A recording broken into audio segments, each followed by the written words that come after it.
সিরিয়ার president Bashar আল আসাদের বিদায়ের পর দেশটির আলাউই সম্প্রদায় ভয়াবহ অনিশ্চয়তার মুখে পড়েছে। একসময় আসাদের শাসনের অংশ হিসেবে সুবিধাভোগী এই সম্প্রদায়ের বহু সদস্য এখন বিদ্রোহী গোষ্ঠী ও বাস্তুচ্যুত সুন্নি জনগোষ্ঠীর প্রতিশোধমূলক হামলার শিকার হচ্ছে।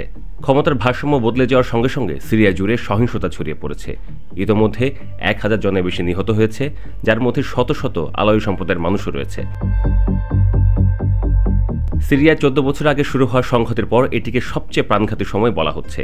যুক্তরাজ্য ভিত্তিক মানবাধিকার সংস্থা Syrian observatory for human rights জানিয়েছে, নিহতদের মধ্যে 745 জন বেসামরিক নাগরিক, যাদেরকে অধিকাংশই কাছ থেকে গুলি করে হত্যা করা হয়েছে। এছাড়া 125 জন সরকারি নিরাপত্তা বাহিনীর সদস্য ও আসাদপন্থী সশস্ত্র গোষ্ঠীর 148 জন যোদ্ধাও নিহত হয়েছে। লাতাকিয়ার বিস্তীর্ণ অঞ্চল বিদ্যুৎ ও পানির সংকটে ভুগছে। পর্যবেক্ষণ সংস্থাটি আরও জানায়, লাতাকিয়া প্রদেশে সিরিয়ার নিরাপত্তা বাহিনী অন্তত 162 জন আলাউইকে মাঠ পর্যায়ে হত্যা করেছে। এই প্রদেশটি আসাদের শক্ত ঘাঁটি হিসেবে পরিচিত।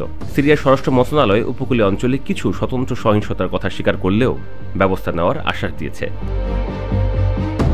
বৃহস্পতিবার শুরু হওয়া এই সংঘাত সিরিয়ার নতুন সরকারের জন্য বড় চ্যালেঞ্জ হয়ে দাঁড়িয়েছে। 3 মাস আগে আসাদকে ক্ষমতাচ্যুত করে নতুন সরকার ক্ষমতা গ্রহণ করে। সরকারি ভাষ্য অনুযায়ী তারা আসাদপন্থী বাহিনীর হামলা জবাব দিচ্ছে এবং এই হত্যাকাণ্ডকে বিচ্ছিন্ন ঘটনা বলে বর্ণনা করছে। আলাউইরা সিরিয়ার একটি ধর্মীয় সংখ্যালঘু সম্প্রদায়, যা দেশটির মোট জনসংখ্যার প্রায় 12%। শিয়া ইসলামী একটি শাখা থেকে উদ্ভূত হলেও তাদের নিজস্ব বিশ্বাস ও আচার অনুষ্ঠান রয়েছে। ঐতিহাসিকভাবে তারা মূলত লাতাকিয়া ও তার্তুস প্রদেশের উপকূলীয় অঞ্চলে বসবাস করে। আসাদ পরিবার 1970 সাল থেকে 2024 সালের ডিসেম্বর পর্যন্ত সিরিয়ায় শাসন করেছে এবং তারা আলাউই সম্প্রদায়ের সদস্য।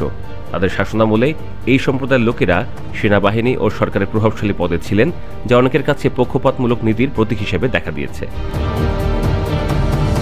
আসাদকে ক্ষমতাচ্যুত করার পর নতুন সরকারের অনুগত সুন্নি সশস্ত্র গোষ্ঠীগুলো আলাউইদের বিরুদ্ধে প্রতিশোধমূলক হামলা চালাচ্ছে, যা সিরিয়ায় সাম্প্রদায়িক বিভাজন আরও গভীর করছে। এই সহিংসতা দেশটির বর্তমান ক্ষমতাসীন গোষ্ঠী হায়াত তাহরির আল শামের কর্তৃত্বের জন্য হুমকি সৃষ্টি করছে। দীর্ঘদিন ধরে আলাউইরা আসাদের মূল সমর্থক গোষ্ঠী হিসেবে পরিচিত ছিল।